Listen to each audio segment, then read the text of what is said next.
A paz do Senhor. Estamos aqui mais uma vez para falar da palavra de Deus. Estamos falando primeiro de Samuel, a história de Davi, que em algum momento tem muito a ensinar, a orientar, a se identificar comigo e com você. Hoje vamos falar aqui no capítulo 24 do primeiro Samuel, onde o tema é: o Senhor Deus é quem julga. Às vezes temos mania de julgar alguém. Não, irmão. Quem julga é o Senhor Deus. Quem vê quem é o Senhor. Quem tem uma balança no céu para nos pesar é o Senhor. Quem conhece o nosso deitar, nosso levantar o dia todo é o Senhor. Onde a gente for, Ele vai. A Bíblia diz que Ele tem olhos como chamas de fogo, diante dos bons e dos maus. Então, ninguém se esconde dele. E quem vai nos ensinar isso é Davi. 1 Samuel capítulo 24, do 1 ao 22. Quando Saul voltou da luta contra os filisteus, soube que Davi estava na região deserta, que fica perto da fonte de Gade.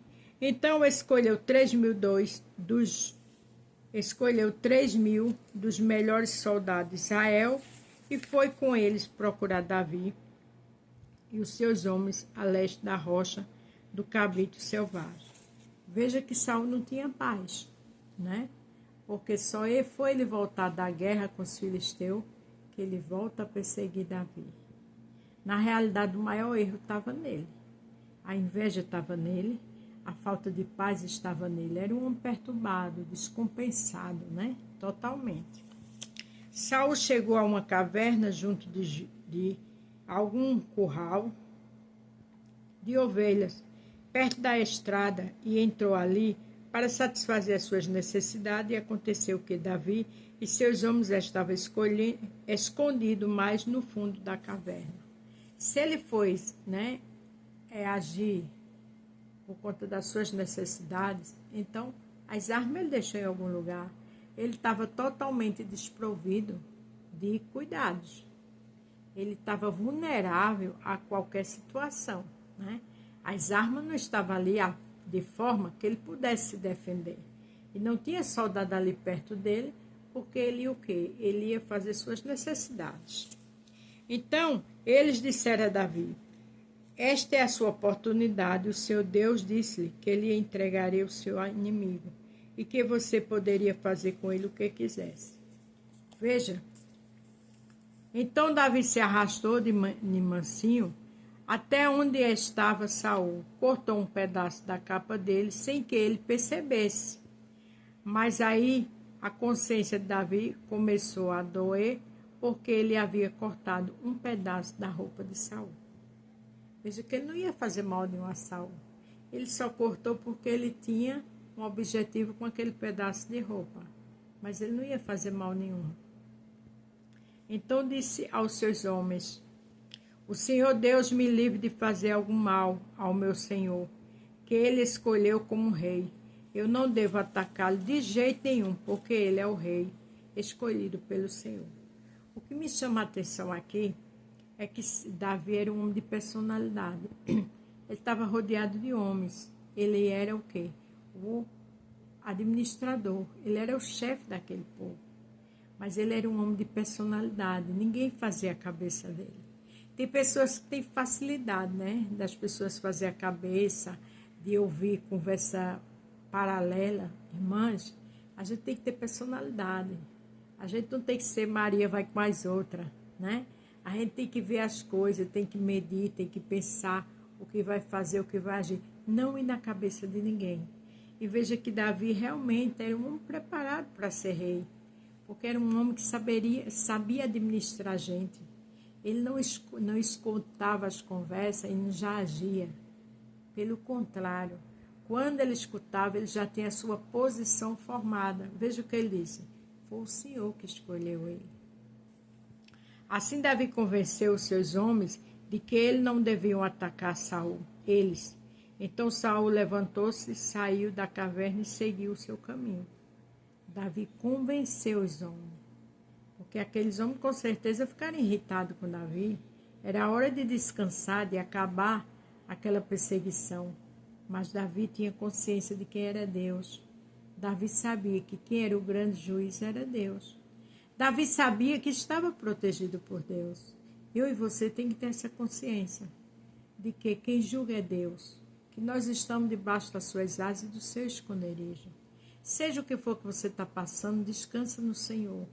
Porque se você tem vida com Deus, seja qual for a luta, Deus é com você. Descansa. Davi saiu atrás dele e gritou: Rei Saul! Ele virou-se e disse, e Davi, em sinal de respeito, se ajoelhou, porque o Senhor, então disse, por que é que o Senhor dá atenção a pessoas que dizem, eu vou repetir que eu me perdi aqui. Ele virou-se, Davi, em sinal de respeito, e ajoelhou-se e encostou o rosto no chão. Quem fez isso? Davi, que era normal fazer isso diante de um rei. Então disse, por que é que o Senhor dá atenção às pessoas que dizem que eu quero prejudicá-lo? O Senhor pode ver por si mesmo que hoje há na caverna, o Senhor Deus entregou a mim alguns que lhe disseram que eu matasse, mas eu não quis fazer isso. E disse que não levantaria um dedo contra o Senhor, pois o Senhor é escolhido para ser rei. Ele disse que o Senhor escolheu o Senhor para ser rei. Ele disse, olha, tentaram me convencer de lhe matar. Disse que o Senhor estava nas minhas mãos, que o Senhor me entregou. Ele quis dizer assim, eu não tenho ódio da sua pessoa. Eu não tenho intenção nenhuma contra a sua pessoa. Mas não adianta dizer isso quando as pessoas têm inveja. Quando as pessoas já fazem uma leitura formada da minha pessoa e da sua. Não adianta. Porque é o que elas pensam e acabou, né? Veja, meu pai, veja meu pai, veja pedaço da sua capa que está na minha mão. Eu cortei o pano, mas não matei o Senhor. Isso prova que eu não penso em me revoltar contra o Senhor, nem fazer-lhe nenhum mal. Eu sabia muito bem que o Senhor está procurando me matar, mas mesmo assim eu não o ataquei. Quando ele disse meu pai, era normal naquela época chamar as autoridades acima de você de meu pai. Eu já pesquisei isso, né? Por conta daquela Naamã, quando o soldado disse, meu pai, quando ele foi orientado a dar 7 mergulhos. Então aquilo me chamou a atenção, mas é por esse motivo, porque é autoridade. Ele também quis mostrar que ele tinha todo o poder ali para matá-lo. Afinal de contas, ele tinha de fazer suas necessidades e as armas não estavam com ele. Ele cortou um pedaço da roupa para mostrar a Saul que ele estava armado, ele estava com espada. Mas, olha, irmãos, existem situações que não adianta provar nada. Você ora, segue em frente sua vida, que Deus abençoe as pessoas, mas aqueles que sirvam com você, não perca tempo dando satisfação, que é bobagem. Quem te conhece é Deus. Mas aqui, Davi tinha uma admiração tão grande pelo rei, que queria que ele entendesse isso. Que o Senhor julgue qual de nós dois está errado, e que ele castigue o Senhor pelo que fez contra mim, pois eu não vou atacá-lo de jeito nenhum. Por isso que eu coloquei, o Senhor Deus é quem julga. Que Davi deixou isso bem claro para Saul.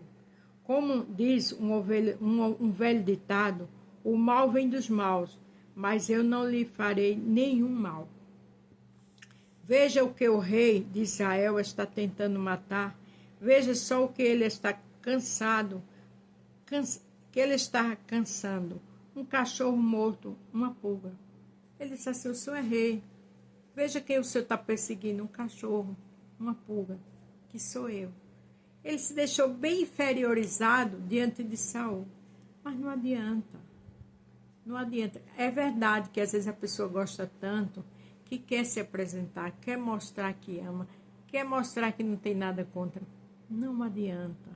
Siga seu caminho. Pensamento e mente, só quem muda é Deus.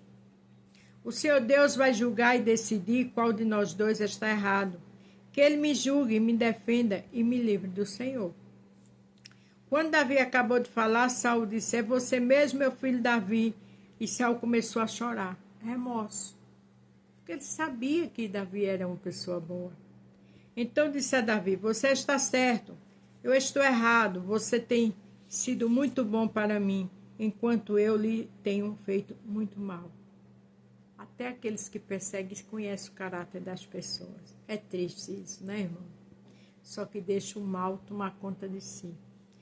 Hoje mesmo mostrou o quanto é bom para mim, pois não me matou, embora o Senhor me tivesse entregado a você. Será que alguém, depois de pegar o seu inimigo, deixaria ir embora salvo? Que o Senhor abençoe pelo que você fez por mim hoje. Agora estou certo de que você será rei de Israel e de que durante o seu governo o reino continuará firme. Ele sabia, Saul sabia tanto que Davi ia ser rei, e chega a abrir a boca e dizer essas palavras. Mas jure em nome do Senhor que você não acabará com meus descendentes, e assim o meu nome e o nome da minha família não será esquecido. E Davi jurou. Então Saul foi para casa, e Davi e os seus homens voltaram para a fortaleza. O que eu acho interessante é que Jonathan, o filho de Saul, também tinha pedido isso, né? Para que seus descendentes não fossem esquecidos por Davi. Que Davi não eliminasse. Porque era normal, a partir do momento que tinha um novo rei, se tivesse descendente, eles mandariam matar. Mas o que me chama a atenção de tudo isso é o caráter de Davi, né? Porque aqui em Provérbios 18, olha o que diz o verso 19. É mais fácil ganhar de novo a amizade de um amigo ofendido, é mais difícil ganhar de novo a amizade de um amigo ofendido do que conquistar uma fortaleza. As discussões estragam as amizades. Aqui quer dizer que é mais fácil construir uma fortaleza do que ter um amigo ofendido. E é verdade, né? Um amigo ofendido, de acordo com que ele se ofendeu, não tem mais como voltar, né? Mas o que se não pode é guardar mágoa. Mas cada um segue o seu caminho. Mas Davi não se enquadra nesse versículo, porque Davi era ofendido, Davi era perseguido. Saul simplesmente só queria matar Davi, mas Davi não se ofendia com Saul. Davi tinha admiração e gratidão por Saul, mas são poucas pessoas que têm isso na terra. A grande maioria, principalmente corações invejosos, elas são malignas. Elas não sabem o que é amor, nem o que é gratidão. Amém? Mas lembre-se, o Senhor Deus é quem julga. A paz do Senhor, fique todos com Deus e até amanhã.